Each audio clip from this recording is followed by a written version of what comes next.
దేవుడికి స్తోత్రం. సంఘ కాపరి గారికి నా ప్రత్యేకమైన వందనాలు. మీకందరికీ నా వందనాలు. యేసు క్రీస్తు నామమున శుభాలు చెప్తున్నాను. పరిశుద్ధమైన దేవుడి ఆలయంలో మనమందరము దేవుణ్ణి ఆరాధించడానికి, కొనియాడటానికి వచ్చాం.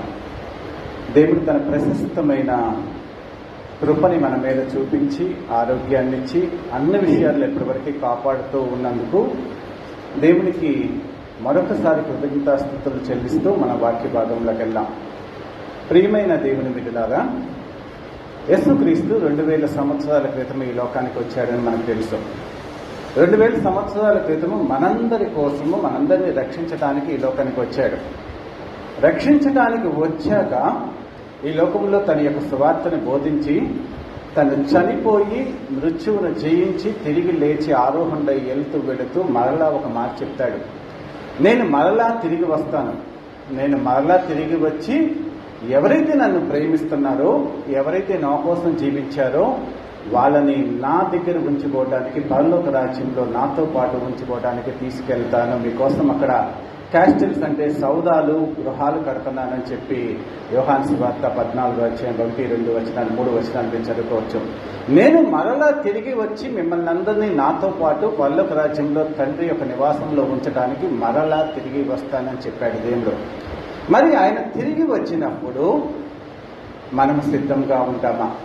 ఆయన తిరిగి వచ్చినప్పుడు మన విశ్వాసాన్ని దేవుడు పరిశీలించినప్పుడు ఆయనకి నచ్చినట్లుగా పరలోక రాజ్యంలో పరిశుద్ధమైన దేవుడి యొక్క దేదీప్యమానమైన కాంతివంతమైన ఆ ప్రదేశంలో నీవు నివసించడానికి కావలసిన యోగ్యమైన జీవితాన్ని నీవు కలిగి ఉన్నావా లేదా అనేది మనల్ని మనం పరిశీలించుకోవాలి. దేవుడు తన యొక్క సృష్టి 6 రోజుల్లో చేసి 7వ రోజు నాడు విశ్రమించాడు. భూప్రపంచాన్ని చేసి 6000 సంవత్సరాలు అయిపోతూ వస్తున్నాయి. దేవుడి రాకడ బహు సమీపంగా ఉంది, ప్రపంచవ్యాప్తంగా ప్రకటించబడుతుంది. దానికి మీరు సిద్ధంగా ఉండండి అని సంఘాన్ని హెచ్చరిస్తూ ఈరోజు మనము దేవుడి యొక్క వాక్యాన్ని మాట్లాడుకుందాము. పేతురు రాసిన 2వ పత్రిక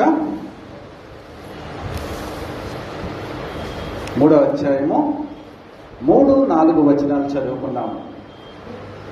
పేతురు రాసిన 2వ పత్రిక 3వ అధ్యాయము 3, 4 వచనాలు చదువుకున్నాము. అంత్య దినములలో అపహాసకులు అపహసించుచూ వచ్చి తమ స్వకీయ దురాశల చొప్పున నడుచుకునొచ్చు ఆయన రాకడను గూర్చిన వాగ్దానమేమాయెను. పితరులు నిద్రించినది మొదలుకొని సమస్తమును సృష్టి ఆరంభం ఉన్నట్టే నిలిచి ఉన్నదని చెప్పుదురని మొదట మీరు తెలుసుకొనవలెను. పేతురు భక్తుడు విశ్వాసులైన మనకు చెప్తున్నాడు, అంత్య దినాలలో అపహాసకులు అపహసించుచూ వచ్చి దేవుడి రాకడ గురించిన వాగ్దానం ఏమైంది? దేవుడు రాకడ వస్తాడని 2000 సంవత్సరాల నుంచి మీరు ప్రకటిస్తున్నారు కదా, దేవుడు వస్తున్నాడు కదా, రావట్లేదు కదా అని అపహాస్యంగా మాట్లాడుతూ ఉంటారు అని చెప్పేసి పేతురు భక్తుడు చెప్పినాడు. ఎప్పుడో 2000 సంవత్సరాల క్రితమే పేతురు భక్తుడు రాశాడు. ప్రతి వ్యక్తి, ఇప్పుడు యేసుక్రీస్తుని నమ్ముకున్న వ్యక్తి కూడా దేవుడు ఇంకా రాడలేని అజాగ్రత్తతో ఉంటున్నాడు. బాప్తిసం తీసుకోవాల్సిన వ్యక్తులు కూడా దేవుడు అప్పుడే రాడలే, ఇప్పుడే తీసుకోకపోతే ఏమైందిలే అని ఉంటున్నారు. అంటే రకరకాలైన మన జీవిత విధానంలో అజాగ్రత్తతో, అంటే దేవుడి రాకడ ఇంకా లేదు కదా, మేము ఇక్కడ హ్యాపీగా మాకు నచ్చినట్లుగా జీవిద్దామనే ఆలోచనతో క్రైస్తవ భక్తులు జీవిస్తున్నప్పుడు మీరంతా దేవుడికి పట్ల యోగ్యమైన ప్రవర్తనతో చాలా జాగ్రత్తగా జీవించండి అని బైబిల్ తెలియజేస్తుంది. అంత్య దినములలో అపహాసకులు వచ్చి అపహసించుచూ వచ్చి ఆయన రాకడను గూర్చిన వాగ్దానం ఏమాయెను అని చెప్తున్నారు. దీని గురించి మనం మాట్లాడుకున్నాం. అంత్య దినాలు, అపహాసకులు, దేవుడి రాకడ గూర్చిన వాగ్దానం, ఇవి అంత్య దినాలు అని చెప్పి మనందరికీ తెలుసు. ఎందుకంటే ప్రపంచంలో ప్రతిదినము ఎన్నో మన యొక్క భద్రతకు సంబంధించిన అగమ్య గోచరమైన జీవితం ఉన్నది.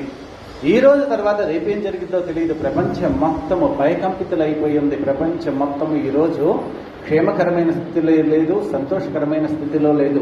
రాజ్యాల మీదకి రాజ్యాలు, ప్రజల మీదకి ప్రజలు, మనుషుల మీదకి మనుషులు, మతాల మీదకి మతాలు దౌర్జన్యముగా ఒక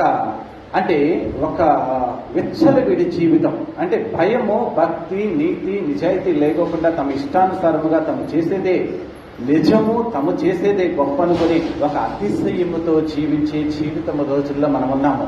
అంటే తిమోతికి రాసిన 2వ పత్రికలోనే 3వ అధ్యాయంలో అంచె దినాల్లో అపాయకమైన కాలాలు వచ్చినప్పుడు మనుషులంతా ఎలా ఉంటారని వారి యొక్క క్యారెక్టర్స్ 19 దేవుడు చెప్తాడు. అంటే స్వార్థంగా ఉంటారు, లాభాపేక్షలు అంటారు, డబ్బు ప్రేమిస్తారు, దేవుడి కంటే కూడా సుఖాన్ని భవాన్ని ప్రేమిస్తారని రకరకాలైన మనుష్య జీవితంలో 19 లక్షణాలు చెప్తాడు. అంటే అంచె దినాలు, దేవుడి రాకడానికి సూచనగా ఇలాంటి లక్షణాలతో మీరు జీవించినట్లయితే అవి అంచె దినాలు. అంటే సృష్టి అంతమైపోయి దేవుడు రాజ్యాన్ని స్థాపించే దినాల కింద మనం లెక్క పెట్టుకోవచ్చు. ఈ అంచె దినాల్లో అపహాసకులు వచ్చి అన్నాడు.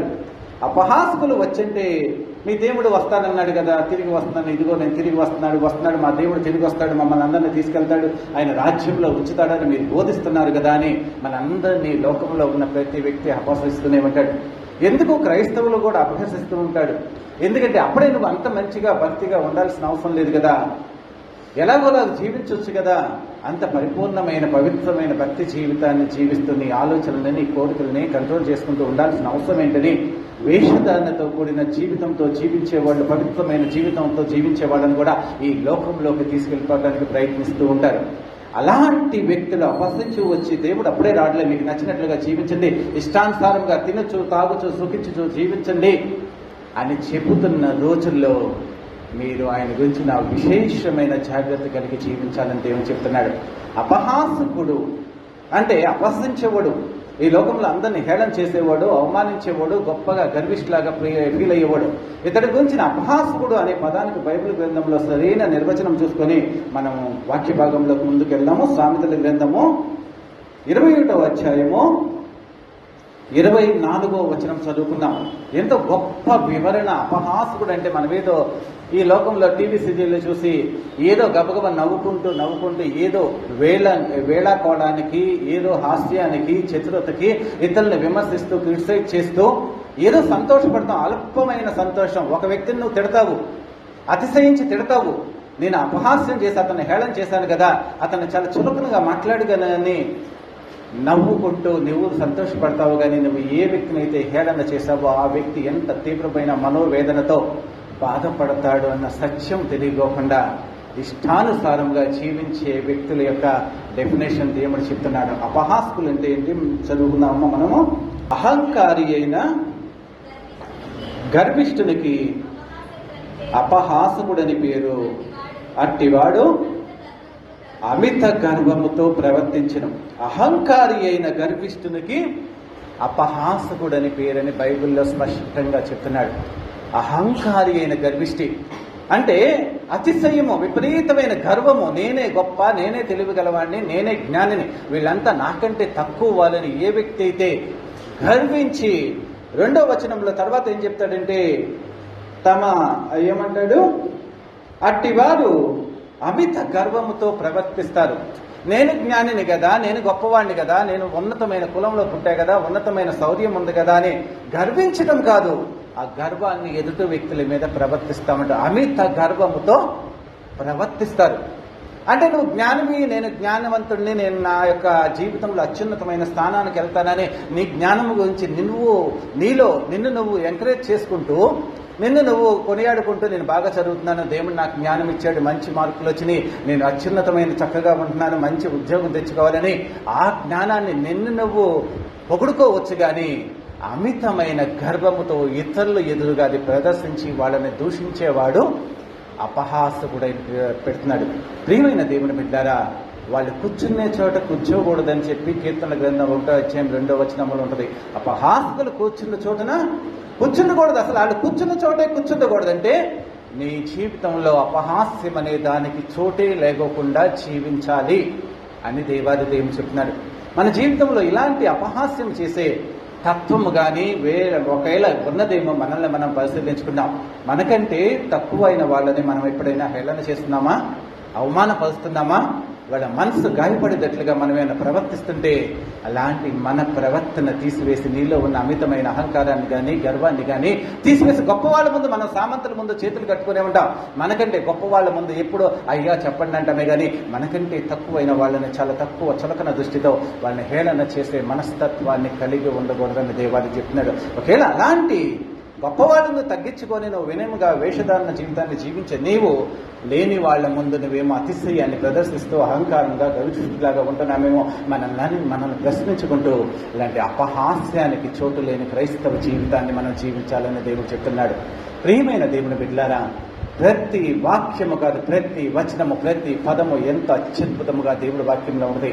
మీరు దానిని మనస్సు పెట్టి బైబిల్ గ్రంథం మొత్తంలో దేవుడు ఇలాంటిది ఎందుకు చెప్పాడు, ఎవరి కోసం చెప్పాడు, నా కోసమే చెప్పాడు అనుకుని మనం చదువుకున్నప్పుడు వేరే వాళ్ళ కోసం కాదు, ఎదుటి వ్యక్తి కోసం కాదు. జ్ఞానం అనేది నిన్ను నువ్వు అత్యున్నతమైన స్థితిలో ఉంచుకోవటానికి, సకల సగుణాల సంపన్న రాసుడులాగా నువ్వు ఉండటానికి, నిన్ను నువ్వు తీర్చిదిద్దుకోవడానికి జ్ఞానం ఉపయోగపడుతుంది. నిన్ను నువ్వు మహోన్నతమైన వ్యక్తిలాగా తీర్చిదిద్దుకోవడానికి ఉపయోగపడేది జ్ఞానం. కాబట్టి ఇలాంటి జ్ఞానాన్ని నేర్పే ఈ బైబిల్ గ్రంథాన్ని ఏ వ్యక్తి అయితే ఇది నా కోసం రాశాడని చదువుకొని తను తాను మార్చుకొని దేవుడికి నచ్చినట్లుగా జీవిస్తాడో అత్యున్నతమైన స్థితిలో దేవాది దేవుడు ఉంచుతాడని బైబిల్లో చెప్తున్నాడు. ప్రియమైన దేవుని బిడ్డలారా, ఇలాంటి అపహాసకులంటే గర్విష్ఠులు అతిశయంతో జీవించే వాళ్ళంతా వచ్చి ఏమంటున్నారు? ప్రభువును గూర్చి రాకడను గూర్చిన వాగ్దానం ఏమైంది? దేవుడు ఇంకా రావట్లేదు కదా, మీరు ఎందుకు నమ్ముకున్నారని అవహేళన చేస్తూ ఉంటారని చెప్తున్నాడు. ఇలాంటి విషయాల్లో మీరు జాగ్రత్తగా ఉండండి అని బైబిల్ చెప్తున్నాడు. ప్రభువు రాకడను గూర్చిన వాగ్దానాలు, ఈ వాగ్దానాలన్నీ ఏమైనా అని అలా అడుగుతూ ఉన్నారు. కానీ దేవుడు ఇచ్చిన ప్రతి వాగ్దానము, ఇదిగో నేను త్వరగా వచ్చుచున్నాను అని దేవుడు చెప్పిన వాగ్దానము ఖచ్చితంగా నెరవేరుతుంది. ఆ టైంలో ఆకాశం నుంచి ఆయన మేఘాలుడై వచ్చినప్పుడు ఆయన పొడిచిన వారు కూడా చూస్తారు, ఆయన కన్నుల నేత్రాలు ఆయన చూసి అందరూ రొమ్ము కొట్టుకొని ఏడుస్తారని బైబిల్ గ్రంథంలో దేవాది దేవుడు చెప్పింది. నిత్య సత్యం అది జరగబోతుంది అని బైబిల్ గ్రంథ పండితులుగా ప్రపంచమంతా నొక్కి వక్కానిస్తూ చెప్తున్నారు.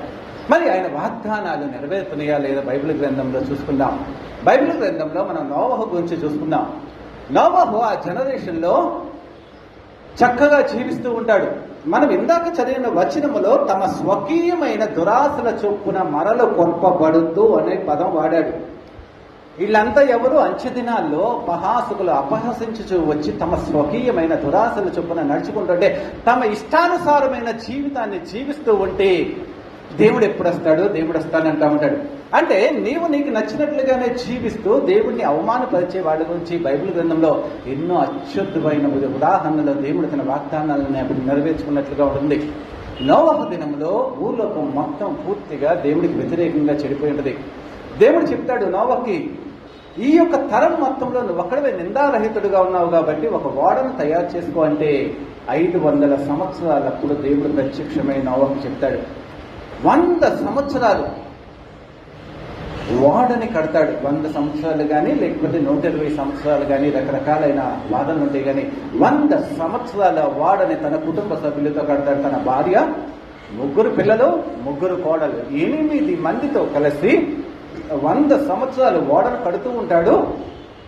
ఒక పక్కన దేవుడికి అది కడతాం చూసి వచ్చి చెప్పే వాళ్ళందరికీ ప్రసంగిస్తూ ఉంటాడు. దేవుడు తన ఉగ్రతను తెప్పిస్తున్నాడు, మహాప్రళయాన్ని తెప్పిస్తున్నాడు, మీరంతా మారు మనసు పొందండి అంటే అంత అపహాసిస్తూ హేళన చేస్తూ అవమానపరుస్తూ ఉంటే ఒకనొక రోజు నాడు దేవుడు తన ఉగ్రతని వీళ్ళని పడవలో దాచిపెట్టి ఆకాశపు వాకిళ్ళు విప్పేసేసి వెలుగు అంటే వర్షాన్ని రప్పించినప్పుడు 40 దినాలు ఆ భూమి మీద ఉన్న ప్రతి వ్యక్తి చనిపోతాడు.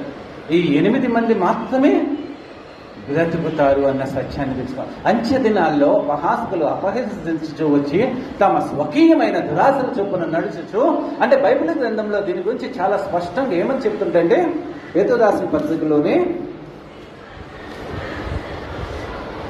ఇదే 2వ అధ్యాయంలో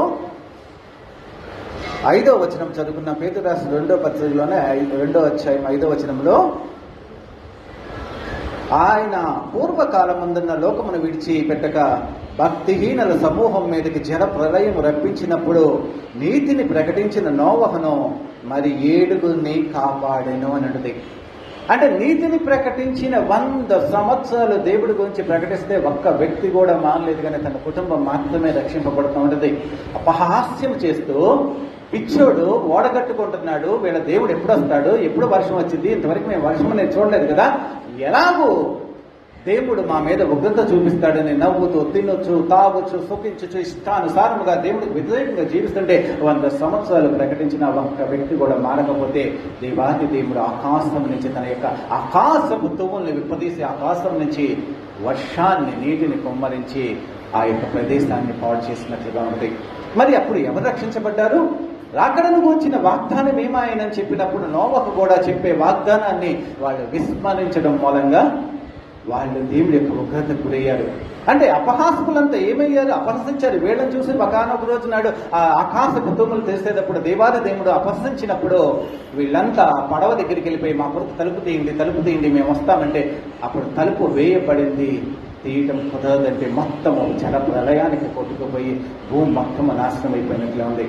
అలాగే బైబిల్ గ్రంథంలో నెంబర్ ఆఫ్ టైమ్స్ సొదొమ గొమొర్రా ప్రజలు కూడా దేవుడికి ఇష్టానుసారముగా అయిష్టంగా జీవిస్తున్నప్పుడు ఆకాశం నుంచి అగ్ని గంధకాలను కురిపించి వాళ్ళ పట్టణాన్ని మొత్తాన్ని నాశనం చేసినట్లుగా దేవాది చూపుతున్నాడు. నీ పట్టణం అంతా ఇష్టానుసారంగా దేవుడికి లేదు లేదు లేదు లేదు అని దేవుడు చెప్తున్నప్పుడు అయినా కానీ వాళ్ళు ఇష్టానుసారంగా జీవిస్తున్నప్పుడు ప్రకటన ఆదికాండం 19వ అధ్యాయం ఇంటికి చదువుకోండి. వాళ్ళు దేవుడికి వ్యతిరేకంగా ఉన్నారు. దేవదూతలు వస్తే దేవదూతలతో కూడా ఎంత అసభ్యకరంగా ప్రవర్తించడానికి ప్రయత్నించారనేది కూడా బైబిల్ గ్రంథంలో ప్రవేశిస్తూ ఎంత దురాశలను అనుసరించి నడుస్తున్నారు. అంటే దేవుడు మంచివాడిని రక్షిస్తాడు, మనల్ని వ్యతిరేకించే వాళ్ళు దేవుడిని వ్యతిరేకించేవాడు శిక్షిస్తాడు అని ప్రపంచవ్యాప్తంగా వచ్చే వాగ్దానాన్ని విస్మరించి దేవుణ్ణి మాటని నమ్ముకోకుండా లోకంలో నీతిగా జీవించే వాళ్ళని హేళన చేస్తున్న వాళ్ళని గురించిన జాగ్రత్త, విశేషమైన జాగ్రత్త కలిగి ఉండండి అని దేవాది దేవుడు చెప్తున్నాడు. మరి ఇక్కడ కొత్త నిబంధనకు వచ్చేటప్పటికల్లా అలాగే పాత నిబంధన గ్రంథంలో దేవుడు చాలా సార్లు తన యొక్క వాగ్దానాన్ని నిరూపించుకుంటూనే వచ్చి ఇశ్రాయేలు ప్రజలు ఐగుప్తు చెరలో 430 సంవత్సరాలు ఉంటారు. వాళ్ళందరూ ఏడుస్తుంటే వాళ్ళని విడిపించాలని చెప్పిన దేవుడు వాగ్దానం ప్రకారమో 430 సంవత్సరాలతో తను దర్శించే 10 అత్యద్భుతమైన అద్భుతాలు చేసి ఫరో యొక్క మనసుని మార్చి వాళ్ళందరినీ విడుదల కలుగ చేసినట్లుగా ఉంటుంది. ఆ వాగ్దానం నెరవేరాలంటే 430 సంవత్సరాలు వెయిట్ చేయాల్సి వచ్చింది. అలాగే యేసు క్రీస్తు ఈ లోకానికి మనల్ని రక్షించడానికి వస్తాడు, రక్షకుడు వస్తాడని చూస్తే కాలము సంపూర్ణమైనప్పుడు 2000 సంవత్సరాల క్రితం యేసుక్రీస్తు ఈ లోకానికి వచ్చి మనల్ని విమోచించాడు అనేది వాస్తవము, ప్రపంచము ఒప్పుకునే సత్యము. మనం ఆ సత్యాన్ని నమ్మి దేవుణ్ణి మన యొక్క తండ్రిగా అంగీకరించి దేవుని బిడ్డలుగా, క్రైస్తవురాలుగా సమాజంలో కొనియాడబడుతున్నాము, జీవిస్తున్నామన్న సత్యాన్ని తెలుసుకోండి. మరి ఇలాంటి నమ్ముకున్న మన దేవుడు పాత నిబంధన గ్రంథంలో సమస్తమైన ఆయన చేసిన ప్రతి వాగ్దానాన్ని నెరవేర్చిన దేవుడు తనే వెళుతూ యేసుక్రీస్తు చెప్పిన వాగ్దానం, నేను మరలా తిరిగి వస్తాను, ఇదిగో నేను త్వరగా వచ్చుచున్నాను, ప్రతి వానికి వాని క్రియల చొప్పున ఫలమిస్తానని చెప్పినాడు. మరి ఈ రాకడికి నువ్వు సిద్ధపడుతున్నావా? ఈ రాకడికి నీ జీవితంలో నువ్వు ఎలా సిద్ధపడుతున్నావంటే చాలా భయముతో పవిత్రమైన, నిష్కలంకమైన, దేవుడికి ఆమోదయోగ్యమైన జీవిత విధానాన్ని నువ్వు జీవిస్తే ఆయనతో పాటు పరలోక రాజ్యానికి వెళ్తావన్న సత్యాన్ని తెలుసుకోవాలి. అంటే దేవుడి రాజ్యంలో నీవు ఉండాలంటే దేవాది దేవుడు ఇక్కడికి రావాలి. యేసుక్రీస్తు ఈ లోకానికి వచ్చిన తర్వాతే మనం పరలోక రాజ్యానికి వెళతాము అన్న సత్యంతో క్రైస్తవులు ఒక బలమైన నిరీక్షణ కలిగి ఉంటారు. కాబట్టి ఆ నిరీక్షణ ప్రకారం నీ ఆత్మీయ జీవితాన్ని కొనసాగించుకోవాలి. దేవుడి రాకడ గురించి మనము చదువుకున్నాము. దేవుడి రాక గురించి క్లుప్తంగా చెప్తాను, ఎందుకంటే అది చాలా పెద్ద సబ్జెక్ట్ కాబట్టి. ఈరోజు ఏం చెప్తున్నామంటే మత్తయి సువార్త 24వ అధ్యాయము ఒక వచనం చూసుకొని ముందుకెళ్ళిపోతాము. 24వ అధ్యాయంలో 3వ వచనం ఒకసారి చదువుకొని వాక్య భాగంలో ముందుకెళ్దాము. మత్తయి సువార్త 24వ అధ్యాయం 3వ వచనము. ఆయన ఒలీవల కొండ మీద కూర్చి ఉండి ఉన్నప్పుడు శిష్యులు ఆయన యొద్దకు ఏకాంతముగా వచ్చి, ఇవి ఎప్పుడు జరుగునో, నీ రాకడకును ఈ యుగ సమాప్తికి నీ సూచనలేవి. ఇక్కడ అడిగింది వచనాన్ని మీరు కరెక్ట్గా దేవుణ్ణి అడగండి. నీ రాకడకు యుగ సమాప్తికి సూచనలు ఏమిటనేది యేసుక్రీస్తుని అడిగితే యేసుక్రీస్తు అనేకమైన ఉదాహరణలు చెప్పాడు. అంటే సూచనలు అంటే యేసుక్రీస్తు చెప్పింది ప్రతిదీ నెరవేరుతుంది. యేసుక్రీస్తు చనిపోవటానికి ముందు యెరూషలేం జయ ప్రవేశం చేసినప్పుడు యెరూషలేంలో అక్కడ ఉన్న దేవాలయాన్ని చూసి చాలా బాధపడతాడు. అయ్యో, మీరు ప్రవక్తలను చంపేశారు, దేవుడి ప్రజలను చంపేశారు అని చెప్పి బాధపడుతూ ఉంటే యేసుక్రీస్తును కూడా చంపేసి నిరపరాధం చంపేశాక ఆ రక్తము మా మీదను మా పిల్లల మీదను ఉండును గాక అని వాళ్ళు అంటారు. మరి దేవుడి వాగ్దానం ఎప్పుడు నెరవేరింది? 30 AD యేసుక్రీస్తు చనిపోతే అది 70 AD అంటే 70 AD ఒక్క రాజు అంటే రోమీయుల రాజు వచ్చి ఇశ్రాయేలు ప్రజలు మొత్తాన్ని ఒక 70 లక్షల మందిని చంపేసేసినట్లుగా ఉన్నది. అంటే దేవుడికి వ్యతిరేకంగా తన ప్రియకుమార్ని ఈ లోకానికి పంపించినప్పుడు ఆయనకు వ్యతిరేకంగా గుమిగూడి ఆ నిర్దోషి అయిన యేసుక్రీస్తుని చంపేయడానికి ప్రయత్నించిన ఆ ప్రజలు ఏమన్నారంటే, ఈ రక్తము అంటే నిన్ను చిందించి చంపేసిన రక్తం మా మీద మా పిల్లల మీద ఉండాలంటే ఆ వాగ్దానం యేసుక్రీస్తు మీరంతా ఇలా అయిపోతారని యేసుక్రీస్తు చెప్పిన వాగ్దానం నెరవేరడానికి ఏంటంటే 40 సంవత్సరాలు పట్టింది. అంటే 70 AD ఏం జరిగింది అనేది మీరు బైబిల్ గ్రంథంలో టైటస్ అని, అంటే బైబిల్ గ్రంథంలో ఉంటుంది కానీ హిస్టరీ చదివినట్లయితే టైటస్ అనే రోమను సోల్జర్ యొక్క సైన్యాధ్యక్షుడు ఆ యెరూషలేము చుట్టూ కందకాలు కట్టేశాడు. లోపలికి ఆహారం వెళ్తానికి లేదు, లోపల నుంచి బయటికి రావడానికి లేకుండా 4.5 సంవత్సరాలు వాళ్ళకి ఆహారం లేకోకుండా నిర్వీర్యం చేసేసేసి కందకాలతో వేసేసి మంట పెట్టేసేసి లోపల ఉన్న దేవాలయాన్ని గోడల్ని అన్నిటిని తగలబెట్టేసేసి 10 లక్షల మందిని నిర్దాక్షిణ్యంగా చంపేశాడు. అంటే దేవుడి గురించిన వాగ్దానం ఏమైందని చెప్పేసేసి పిచ్చమొహాల్లాగా ఆ రక్తం మా మీద మా పిల్లల మీద ఉండగా అని చెప్పి శపించుకొని తమ ఏదో దైవ కార్యాన్ని చేశామని చెప్పేసేసి యేసుక్రీస్తుని చంపేసిన వాళ్ళ మీదకి ఆ ఉగ్రత తిరిగి వచ్చిన దానికి 40 సంవత్సరాలు పట్టింది. మరి దేవుడి రాకడ వస్తుందని యేసుక్రీస్తు చెప్పాడు కదా. ఈ రాకడని అపహాస్యం చేసే వాళ్ళ మీదకి దేవుడు ఉగ్రత రాదా అని చెప్పి మీరు చూసినట్లయితే లోకంలో చాలా మంది మీదకి దేవుడు ఉగ్రత దిగి వస్తుంది, కానీ వాళ్ళు గుర్తించలేకోకుండా ఏదో మామూలుగా చచ్చిపోయామనుకో అది సేవకుల మీద కూడా వస్తుంది. ప్రపంచంలో చాలా మంది సేవకులు ఉన్నట్టుగా ఎందుకు చచ్చిపోతున్నారంటే దేవుడి యొక్క ఆయన సంకల్పం ప్రకారం అయితే నిజాయితీగా నీతిగా దేవుడు వాక్యానుసారంగా జీవించే వ్యక్తి హఠాత్మరణం అనేది చనిపోవటం అనేది జరగదు. ఒకవేళ హతసాక్షి కావచ్చు కానీ హఠాత్తుగా ఆకస్మికంగా ఏది లేకోకుండా చనిపోవటం అనేది జరగదు. కానీ వీళ్ళు చేసే దేవుడికి వ్యతిరేకంగా చేసే వాటి మూలంగా దేవుడు ఓర్చుకోలేక దేవుడు తన యొక్క శిక్షను పంపిస్తున్నాడన్న సత్యంతో వాక్యము పట్ల విధేయత కలిగి భయభక్తులతో దేవుడంటే అతి జాగ్రత్తతో నీ యొక్క జీవితాన్ని భక్తి జీవితాన్ని కాపాడుకోవాలని బైబిల్ గ్రంథంలో చెప్తున్నాడు. నువ్వు చేసే ప్రతి పని ఆకాశం నుంచి దేవుడు చూస్తున్నాడు. నమ్మకంగా జీవించు, నువ్వు చేసే ప్రతి దానికి తీర్పు ఉంది. ఈ లోకంలోనే నువ్వు తీర్పు తీర్చబడతావని బైబిల్ గ్రంథంలో ఉంది. నువ్వు చేసే దేవుడికి వ్యతిరేకంగా పలికే ప్రతి మాట గురించి కానీ, దేవుడికి వ్యతిరేకంగా నువ్వు చేసే ప్రతి క్రియ గురించి కానీ, దేవుడికి అవమానపరిచే నువ్వు చేసే ప్రతి కార్యం గురించి ఈ లోకంలోనే దేవుడు మనల్ని తీర్పు తీస్తాడు అన్న సత్యంతో భయభక్తులుగా దేవుడు మాట మాట్లాడాలన్నా, దేవుడు వాక్యం చెప్పాలన్నా, ప్రార్థన చేయాలన్నా, నువ్వు క్రైస్తవుడని సమాజంలో ఒప్పుకోవాలన్నా భయముతో నువ్వు కంపించిపోవాలి. ఎందుకంటే అంత పవిత్రుడైన దేవుణ్ణి, పరిశుద్ధుడైన దేవుణ్ణి, యథార్థవంతుడైన దేవుణ్ణి, ప్రేమించి తన ప్రాణాన్ని కూడా ఇచ్చిన దేవుణ్ణి నేను ఎలాంటి భక్తి భావనతో నమ్ముకోవాలి? అలాంటి దేవుణ్ణి, అంత గొప్ప వ్యక్తిని నమ్ముకోవాలంటే నా యొక్క హృదయ అంతరంగంలో కూడా అలాంటి భావన ఉండాలి కదా.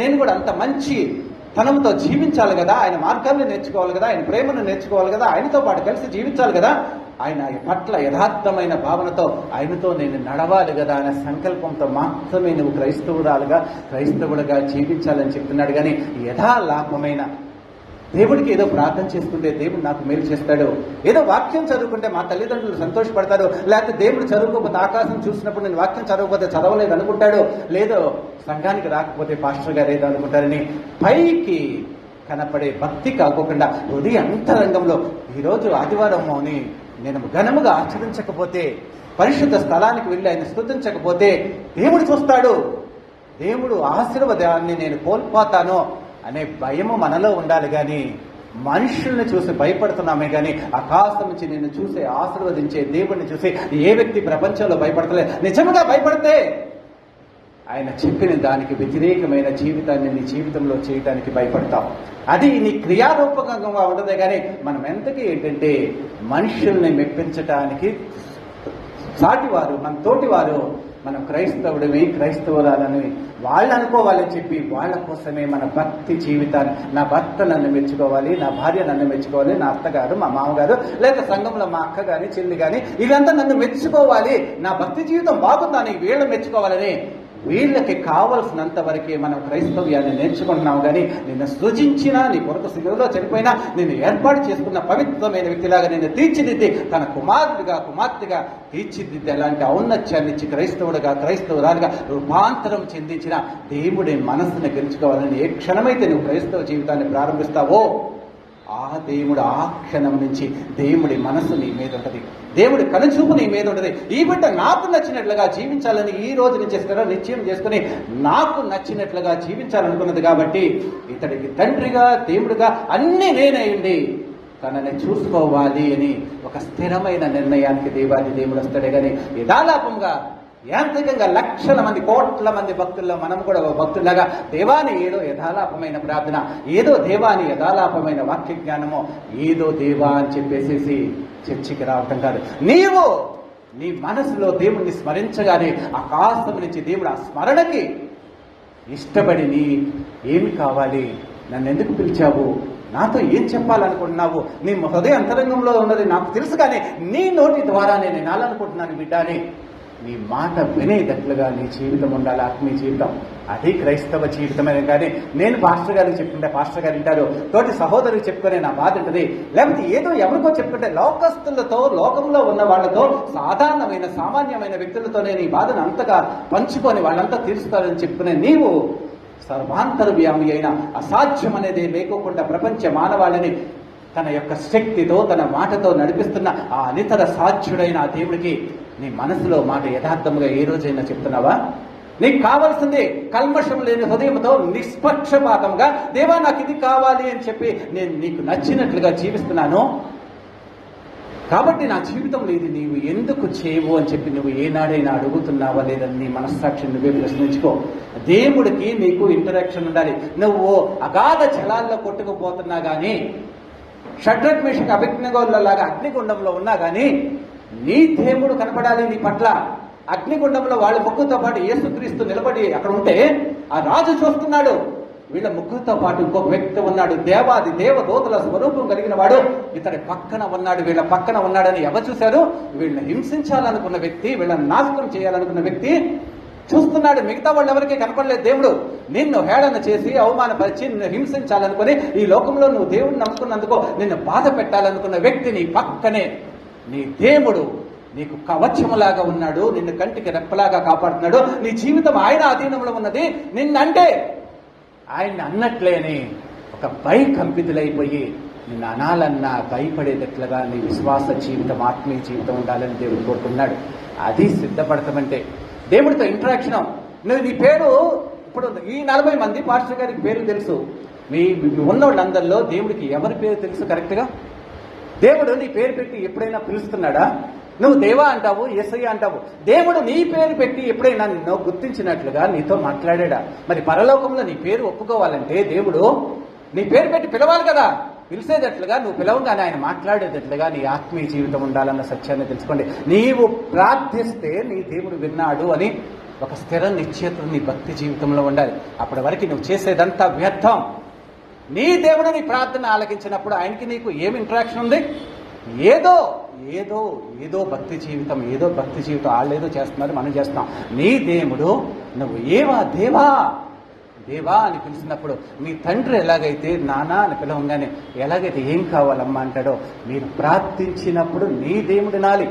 పాస్టర్ గారు, మేమో, లేకపోతే ఇంకా వేరే సంఘంలో నడిపించేవాళ్ళు పర్లోక రాజ్యంలో గుమ్మం దాటించి మీరు లోపలికి తీసుకెళ్ళరు. కానీ అక్కడ ఉన్న దేవుడి దృష్టి నీ క్రియలు నచ్చి ఆయన మనస్సుని నువ్వు ఎదిగి ఉండి నీ మనసు కూడా ఆయన తెలుసుకొని నీ పేరు పెట్టి పిలిచి, ఈ బిడ్డ నాకు తెలుసు, నన్ను పవిత్రంగా యథార్థంగా ఆరాధించింది, ఈ బిడ్డ నా రాజ్యంలో నాతో పాటు ఉండడానికి నేను యోగ్యుడిలాగా నేను ఎంచుతున్నానని చెప్పి తను ఎప్పుడైతే ముద్ర నీ మీద ఉంచాడో, నొసటిన తన ముద్రను వేశాడో, అప్పుడు దేవుడి బిడ్డగా నువ్వు ఉంటావు. సాతాను కూడా నీ నుదుటిన ఆయన ముద్రించిన ముద్రను చూసి నువ్వు దేవుడి బిడ్డవని ఒప్పుకుంటుందన్న సత్యాన్ని తెలుసుకో. ఈ లోకంలో మనల్ని హింసించే వాళ్ళకి నీ పక్కన దేవుడు ఉన్నాడని తెలియటం కాదు, సైతాను కూడా నీ నుదుటిన వద్దున దేవుడి యొక్క ముద్రను చూసి చెలించిపోయి భయపడిపోయి నీ దరిదాపులకు కాదు కదా నేను టచ్ చేయడానికి భయపడదు. అలాంటి ఆత్మీయ జీవితాన్ని కలిగి ఉండాలని దేవుడు కోరుకుంటున్నాడు. అలాంటి రాకడకి సిద్ధపడమని చెప్తున్నాడు. దేవుడు రాకడ 2 రకాలుగా ఉంటుంది, యుగ సమాప్తి చివరిగా ఉంటుంది. దీని గురించిన విమన రాకడ 2 రకాలుగా ఉంటుంది. యేసుక్రీస్తు రాకడ, ర్యాప్చర్ అని రహస్య రాకడ ఉంటుంది.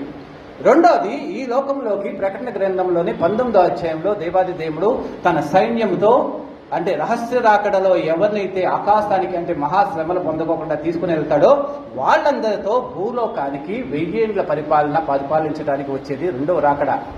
ఆ 2 రాకడల తర్వాత 1000 ఏళ్ల పరిపాలన తర్వాత మరల దేవుడికి వ్యతిరేకంగా ఒక గ్రూపు పోగైతే సైతాన్ని వాళ్ళందరినీ సంహరించి పరలోక రాజ్యంలో దేవుడి రాజ్యాన్ని స్థాపిస్తాడు.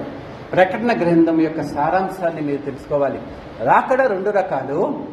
రహస్య రాకడ అనే ర్యాప్చరు ఇది ఎప్పుడు జరుగుతుందంటే మహాశ్రమలు అంటే దేవుడు ఉగ్రత ఈ లోకంలో 7 ఏళ్ల శ్రమల కాలం స్టార్ట్ అవడానికి ముందు వస్తుంది. దేవుడు ఆకాశం నుంచి ఒక సైన్ అంటే మీకు బుద్ధి గల కన్యకలు బుద్ధి లేని కన్యకల గురించి 25వ అధ్యాయం 1వ వచనం నుంచి 13 వచనాలు లేకుండా చదవండి. కడమూరం మోగిద్ది, సిద్ధపడిన కన్యకలు సిద్ధపడని కన్యకలు ఉంటారు. పెండ్లి కుమారుడి స్వరం వినపడుతుంది. స్వరం వినపడంగానే సిద్ధపడిన వాళ్ళంతా పెండ్లి కుమారుడు తీసుకుని వెళ్ళిపోతాడు. మిగతా వాళ్ళంతా ఇక్కడ విడవబడతారు. అంటే ఈ లోకంలో దేవుడికి నమ్మకంగా ఉన్న సార్వత్రిక సంఘాన్ని దేవాది దేవుడు తీసుకుని వెళ్ళిపోతానికి రహస్య రాకడలో వస్తాడు. అది రహస్య రాకడ, ర్యాప్చర్. అది త్వరలో జరిగిపోతుంది, అతి సమీపంలో జరిగిపోతుందని దేవాది దేవుడు తెలియచేస్తున్నాడు. అది నీకేం కష్టాలు రావు, బాధలు రావు. కానీ ఎవరైతే నమ్మకంగా యథార్థంగా ఈ రోజు వరకు జీవించి ఆయన కోసం చనిపోయారో, సమాధుల్లో ఉన్నారో, ఈ రోజు నమ్మకంగా ఆయన కోసం అంటే ఆయన రాగానే ర్యాప్చర్లో ఆయనతో పాటు వెళ్ళిపోవటానికి సిద్ధంగా ఉన్నారో, ఆ రహస్య రాకడలో కడబోర ఆకాశం నుంచి ఏమీ కనపడగానే ఆ బోరం మోగగానే ఆయనతో పాటు మృతులైన వారంతా ఇప్పుడు దాకా ఆయన నమ్ముకున్న వాళ్ళంతా శరీరాన్ని మహిమ శరీరాన్ని ధరించుకొని ఆకాశానికి వెళ్ళిపోతారు. ఈ లోకంలో నమ్మకంగా ఇప్పుడు చర్చిలో ఎలా ఉన్నారు, ఆయన వచ్చాడు అనుకోండి ఆకాశంలో ఆ శబ్దం నీ ఆత్మకి వినపడుతుంది. ఎవరైతే నమ్మకంగా ఉన్నారో వాళ్ళు ఆకాశానికి కొనిపోతారు, మేఘాల మీద కొనిపోబడతారని చెప్తాడు. వీళ్ళంతా దేవుడి రాజ్యంలో ఉంటారు. అంటే మహాశ్రమలకు ముందు 7 ఏళ్ల శ్రమలకు ముందు దేవుడు బైబిల్ గ్రంథంలో చెప్పినట్లుగా ముందుగా దేవుడు తన యొక్క సంఘాన్ని, సార్వత్రిక సంఘాన్ని పరిశుద్ధాత్మతో పాటు తీసుకొని వెళ్ళిపోతాడు పరలోకానికి. దాన్ని ర్యాప్చర్ అంటారు. ఆ ర్యాప్చర్లో నీకు జరిగినట్లుగా కూడా తెలియదు. అది జరుగుతున్నప్పుడు నీవు ఎంత యథార్థమైన భావనతో ఉన్నావు అనేది దేవుడు నీ మనసును చూస్తాడు. దేవుడికి నీకు అవినాభావ సంబంధం ఉండి మనసుతో, ఆత్మతో, సత్యంతో ఆయన ఆరాధిస్తూ, తండ్రి అనగానే ఆయన పలకరిస్తూ నిష్పక్షపాతమైన జీవితంతో, నిజాయితీతో యథార్థమైన జీవితాన్ని జీవించే వ్యక్తులు ఈ ర్యాప్చర్లో అంటే ఈ లోకంలో మరణం అనేది చూడకోకుండా ఏలియాలాగా కొనిపోబడతాడు. అది మొదటి రాకడ. అంటే ర్యాప్చర్ అనేది అది దేవుడు వచ్చి మళ్ళీ అంతా యుద్ధం చేసేసి అందరిని చంపేసేసి తీసుకెళ్తాం అనేది కాదు. ఈ 7 ఏళ్ల శ్రమల కాలం తర్వాత ఎప్పుడైతే ర్యాప్చర్ అయిపోయిందో ఆకాశానికి తన నమ్మిన వాళ్ళందరినీ, చనిపోయిన వాళ్ళందరినీ లేపుకొని ఆకాశంలో 7 ఏళ్ల ప్రేమ విందు దేవుడు పెడతాడు. 7 ఏళ్ల శ్రమల కాలంలో ఈ లోకంలో అంతా అంత్యక్రీస్తు పరిపాలిస్తూ దేవుడు తన ఉగ్రతను కురిపిస్తూ ఉంటాడు. కురిపించిన తర్వాత 7 ఏళ్ల తర్వాత ఆకాశంలో ఉన్న తన సైన్య సమూహంతో ఈ లోకానికి దిగి వస్తాడు యేసుక్రీస్తు. ప్రకటన గ్రంథం 19వ అధ్యాయం. అప్పుడు దిగి వచ్చినప్పుడు తన నోటి నుంచి వచ్చే అగ్నితో ఈ లోకంలో వాళ్ళందరినీ దేవుడు చంపేస్తాడని 19వ అధ్యాయంలో ఉంటుంది. అప్పుడు దేవుడు ఆ 2వ రాకడలో దేవుడికి వ్యతిరేకంగా ఉన్న ప్రతి వ్యక్తిని చంపేసేసి సాతాన్ని, అబద్ధ ప్రవక్తని మొత్తాన్ని అగ్నిగుండంలో పడవేస్తాడు. తర్వాత భూమి మీద ఈ పైన నుంచి ఎవరినైతే తీసుకెళ్లాడో వాళ్ళతో పాటు ఈ లోకంలో అప్పుడు ఈ 7 ఏళ్ల శ్రమల కాలంలో దేవుడితో ఎవరైతే ఉంటారో వాళ్లతో పాటు 1000 ఏళ్ల పరిపాలన కొనసాగిస్తాడని 20వ అధ్యాయంలో ఉన్నది. ఒకసారి చదువుకుందాము. ఇందాక అంటే రెండోసారి వచ్చేటప్పుడు ఎలా వస్తాడు అనేది 12వ వచనం చదువుకున్నాం. 11 నుంచి 13 దాకా 19వ అధ్యాయంలో. మరియు దేవుడు వాక్యమను నామం ఆయనకు పెట్టబడి ఉన్నది. పరలోకమందున్న సేనలు శుభ్రమైన తెల్లని నారబట్లు ధరించుకొని తెల్లని గుర్రమెక్కి ఆయన వెంబడించుచుండిరి. జనములను కొట్టుటకై ఆయన నోట నుండి వాడిగల ఖడ్గం బయలుదేరుచున్నది. ఆయన ఇనుపదండంతో వాళ్ళని ఏలునో. ఆయనే సర్వాధికారియగు దేవుడి తీక్షణమైన ఉగ్రతను మధ్యపు ముద్దుట్టి తొక్కునో. రాజులకు రాజును ప్రభువులకు ప్రభువును అన్న నామము ఆయన వస్త్రం మీద ఉన్నది. రెండోసారి వచ్చేటప్పుడు రాజులకు రాజుగా ప్రభువులకు ప్రభువుగా అందరినీ శిక్షించేవాడుగా వస్తాడు. ఆ వచ్చిన తర్వాత అందరినీ దేవుడికి వ్యతిరేకంగా ఉన్న వాళ్ళందరినీ చంపేసేసి దేవుడు మరలా 1000 ఏండ్ల పరిపాలన చేస్తాడంట. ఆ 1000 ఏండ్ల పరిపాలన ఎవరుంటారంటే 4వ వచనంలో 2వ పార్ట్ నుంచి చదువుకున్నాము. మరియు క్రూరముఖమునకైనను దాని ప్రతిమకైనను నమస్కారము చేయక తమ నొసళ్ళ ఎందు గాని చేతుల ఎందు గాని దాన్ని ముద్ద వేయించుకొనని వారిని యేసు విషయమై తామిచ్చిన సాక్ష్యం నిమిత్తమును దేవుడి వాక్యము నిమిత్తమును శిరచ్ఛేదనము చేయబడిన వారిని ఆత్మలను చూచితిరి. వారు బ్రతికిన వారై 1000 సంవత్సరములు క్రీస్తుతో కూడా రాజ్యము చేస్తారు. అంటే ఆయన రాకడ యుగ సమాప్తికి ముందు 1000 ఏండ్ల పరిపాలన ఉంటుంది. రాకడ 2 రకాలుగా ఉంటుంది. మొదటిసారిగా తన సంఘాన్ని సజీవంగా బ్రతికి ఉన్న వాళ్ళని తీసుకుని వెళ్ళిపోతాడు. అప్పటి వరకు చనిపోయిన వాళ్ళని మృత్యుంజయులుగా చేసి మేఘాల మీద కొనిపోతాడని చెప్పేసి ఇంతకుముందు కొరింథీ రాసిన పత్రికలో మనం చూపించాను, చాలాసార్లు చూపించాను. అలాగే తెస్సలోనికీయుల్లో ఉన్నది రకరకాలుగా దేవుడు చెప్తూ ఉంటాడు. రెండోసారి ప్రకటన గ్రంథం 19వ అధ్యాయం చూసుకున్నట్లయితే మీరు దేవాది దేవుడు రెండోసారి వస్తాడు. తన ఉగ్రత తనని వ్యతిరేకించే వాళ్ళందరినీ చంపేసేసి 1000 ఏండ్ల పరిపాలన అనంతరము మరలా మొత్తాన్ని సైతాన్ని కానీ క్రూరముఖాన్ని కానీ అందరినీ సంహరించేసేసి జీవ గ్రంథాన్ని తెరుస్తాడు.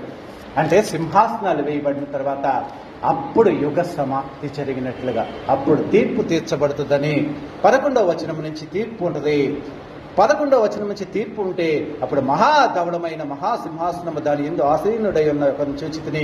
భూమి ఆకాశంలో ఆయన సముఖం నుంచి పారిపోయినో వాటికి నిలవ చోటు కనబడకపోయినో. అప్పుడు గొప్పవారేమి కొద్దివారేమి మృతులైన వారందరూ ఆ సింహాసనం ఎదుట నిలవబడి ఉండుట చూచితిని. అప్పుడు గ్రంథములు విప్పబడినో.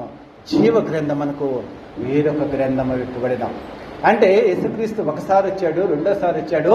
తర్వాత 1000 ఏండ్ల పరిపాలన తర్వాత యుగాంతం అయిపోతుంది. ఆకాశము భూమి మొత్తము కొట్టుకుపోయిన తర్వాత దేవాది దేవుడు తీర్పు తీరుస్తాడు. ఆ తీర్పు తీర్చినప్పుడు జీవ గ్రంథమందు ఎవరి పేర్లు లిఖించబడి ఉంటాయో వాళ్ళు మాత్రమే పరలోక రాజ్యంలో ఉంటారు. ఇది దేవుడి యొక్క క్రైస్తవులకు ఉండాల్సిన సత్యము అని చెప్తున్నాడు. అంటే దేవుడు మళ్ళీ ఎప్పుడు వస్తాడు? ర్యాప్చర్ అయిపోవడం ఏంటి? తను నమ్మిన వాళ్ళని సార్వత్రిక సంఘాన్ని ఎత్తుకెళ్ళిపోవడం అని అంత హేళన చేస్తూ అది జరగదు, ఇది జరగదు, ఇది జరగదు అని చెప్పి ఇష్టానుసారమైన దేవుడు వాక్యాన్ని చెప్తుంటాడు. ఇదిగో త్వరగా వచ్చుతున్నాడంటే ఒకేసారి కాదు, కానీ 2 రకాలుగా దేవుడు తన సంఘాన్ని ఎత్తుకెళ్ళిపోవడానికి వస్తాడు. తనకు నచ్చిన వాళ్ళని తర్వాత తీర్పు తీర్చడానికి వస్తాడు. తీర్పు తీర్చిన తర్వాత 1000 ఏండ్ల పరిపాలన భూప్రపంచంలో చేసిన తర్వాత ఈ ఆకాశాన్ని భూమిని సమస్తాన్ని కొట్టివేసేసి యుగా సమాప్తి చేసేసేసి తన యొక్క రాజ్యాన్ని స్థాపించినట్లుగా 21-22 అధ్యాయంలో ఉంది. ఇది దేవుడి యొక్క చివరి దినాల్లో దేవుడి యొక్క ప్లాన్. మరి మనము దేవుడి రాజ్యంలో ఉండాలంటే ఏం చేయాలి? ఆ రాజ్యంలో నీవు కానీ నేను కానీ నివసించాలంటే, అంటే మొదటి రాకడలో అయినా రెండవ రాకడలో అయినా యుగాంతంలో అయినా నీవు ఆయన నచ్చినట్లుగా ఉండి ఆయనతో పాటు పరలోక రాజ్యంలో ఉండాలంటే నువ్వు ఏం చేయాలంటే ఈ ఇందాక రాసిన 2 పేతురు పత్రికలోని 3వ అధ్యాయంలో 11వ వచనం 11-12 వచనాలు చదువుకున్నాము. ఇవన్నీ ఇట్లా లయమైపోవును గనక ఆకాశములు రవులుకొని లయమైపోవునట్లయో పంచభూతముల మహావేంద్రంతో కరిగిపోవునట్లయో దేవుని దినపు రాకడ కొరకు కనిపెట్టుచు దానిని ఆశతో అపేక్షించుచు. ఆశతో అంటే ఎప్పుడు వస్తాడా అని దేవుడు నువ్వు ఆశతో చూడాలి. పరిశుద్ధమైన ప్రవర్తనతో భక్తితో ఎంతో జాగ్రత్త కలిగి ఉండాలి అని దేవుడు చెప్తున్నాడు. మరలా అదే 14వ వచనంలో ప్రియులారా వీటి కొరకు మీరు కనిపెట్టువారు కనుక శాంతము గలవారై ఆయన దృష్టికి నిష్కలంకలుగాను నిందారహితులుగాని కనబడినట్లుగా జాగ్రత్త పడుడి అని చెప్తున్నాడు. అంటే దేవుడి రాజ్యంలో నీవు ఉండాలంటే రెండో రాకడలో క్రైస్తవుడిగా నీ ఆధ్యాత్మిక జీవితము దేవుడికి నచ్చినట్లుగా ఉండాలి. మనం అపహాస్కులుగా ఉండకూడదు. అంచె దినాల్లో దేవుడికి వ్యతిరేకమైన వాళ్ళు జీవించినట్లుగా అలాంటి జీవిత విధానం ఉండకోకుండా ఎంతో పవిత్రమైన జీవితాన్ని, నిష్కళంకమైన జీవితాన్ని, యోగ్యమైన జీవితాన్ని, శాంతమైన జీవితాన్ని కలిగి ఉండి దేవుడికి నచ్చినట్లుగా ఆయన రాకడ కొరకు చూస్తూ, దేవా నేను సిద్ధంగా ఉన్నాను, నీ రాజ్యంలో ఉంటానని భయభక్తులు కలిగిన జీవితంలో ఒక సిద్ధపడిన కన్యకలాగా నీ ఉంటే ఆ రాకడలో ఎత్తబడతావు. కానీ సిద్ధపడని కన్యకలాగా ఉంటే నువ్వు దేవుణ్ణి నమ్ముకున్నావు కానీ నీలో ప్రార్థనా శక్తి లేదు, నీలో వాక్య జ్ఞానం లేదు, పరిశుద్ధాత్మ నడిపింపు లేదు, మనుషుల ఆలోచన చొప్పున నడుస్తూ ఉంటావు, దేవుడికి విధేయత చూపించవు. కానీ మనము భక్తి పరులమే, క్రైస్తవురాలమే. మరి సిద్ధపడిన కన్యకలు దేవుడి యొక్క స్వరాన్ని విన్నారు, సిద్ధపడి ఉన్నారు కాబట్టి వెళ్ళిపోయారు. సిద్ధపడని కన్యకలు దేవుడు అంటే ఇష్టమే, అన్నీ ఉన్నాయి కానీ దేవుడికి నచ్చిన జీవితం లేదు కాబట్టి విడవబడతారు. ప్రియమైన సహోదరి సహోదరుడా, ఆయన రాకడను గురించిన వాగ్దానం ఏమైనని ప్రతి వ్యక్తి మనము కూడా అపహసిస్తూనే ఉంటాము. దేవుడు అప్పుడే రాడు కదా, అప్పుడే బాప్తిసం తీసుకోవాల్సిన అవసరం ఏంటి, అప్పుడే రాడు కదా, నేను ఇంకా లోకంలో నచ్చినట్లుగా అన్య వివాహాలు చేయొచ్చు కదా, విగ్రహారాధన సంబంధమైన వివాహాలు చేయొచ్చు కదా, దేవుడు రాడు కదా, మేము లోకంలో వాళ్ళందరితో కలిసిమెలిసి ఉండొచ్చు కదా, దేవుడు రాదు కదా, పవిత్రమైన జీవితాన్ని జీవించాల్సిన అవసరం లేదు కదా, దేవుడు రావట్లేదు కదా, ఈ రోజే ప్రార్థన చేసుకోవాలా, ఈ రోజే వాక్యం చదవాలా, నేను దేవుడికి అంత భయభక్తులు కలిగిన జీవితాన్ని జీవించాలా అని నిరుత్సాహముగా అజాగ్రత్తగా నీవు జీవించినట్లయితే దేవుడు ఎప్పుడు వస్తాడనేది చాలా ఆయన వచ్చినప్పుడు విడవబడటము బహు భయంకరమైనది. కాబట్టి చాలా జాగ్రత్తతో విశేషమైన నీ జీవితము గురించిన భయముతో నీ జీవితాన్ని, నీ ఆత్మని కాపాడుకోమని దేవుడు చెప్తున్నాడు. అలాంటి ఆదరణతో కూడిన వాక్యాన్ని చెప్తూనే నేను వచ్చి మిమ్మల్ని అందరినీ తీసుకెళ్తానని నమ్ముకున్న వాళ్ళకి ఆదరణ చెప్తున్నాడు. ఈ లోకంలో మీకు శ్రమలు లేకుండా నేను తీసుకుని వెళ్ళిపోతాను, నా రాజ్యంలో మిమ్మల్ని చక్కగా సింహాసనాలు ఇచ్చి మిమ్మల్ని ఆదరిస్తానని చెప్పిన దేవుడే. దేవుడికి నచ్చినట్లుగా ఉండే వాళ్ళని శిక్షిస్తానని చెప్తున్నాడు. మరి మనం ఎక్కడ ఉందామో పరలోక రాజ్యంలో దేవుడికి నచ్చినట్లుగా ఉందామా, సిద్ధపడి ఉందామా, లేకపోతే మనం కూడా అపహాస్యం చేసుకుంటూ దేవుడి వాక్యాన్ని తోలనాడుతూ వాక్యం చదువుకోవచ్చులే, ప్రార్థన చేసుకోవచ్చులే, బాప్తిసం తీసుకోవచ్చులే, మనకు నచ్చినట్లు జీవించవచ్చులే, మనకు సంబంధించిన వాళ్ళని ఎల్లప్పుడూ సంతోషపరుచుకుంటూ జీవించవచ్చులే అని చెప్పి అజాగ్రత్తగా భక్తి జీవితం ఉన్నట్లయితే దేవుడు వస్తే విడవబడతావన్న సత్యాన్ని తెలుసుకొని జీవించు. దేవుడు చక్కగా ఆయనకు నచ్చినట్టుగా జీవించే కృపనిచ్చి మిమ్మల్ని ఆయన మార్గంలో చక్కగా నడిపించును గాక. అలాంటి కృపను దేవుడు మీకు సమృద్ధిగా అనుగ్రహించును గాక. ఆమేన్.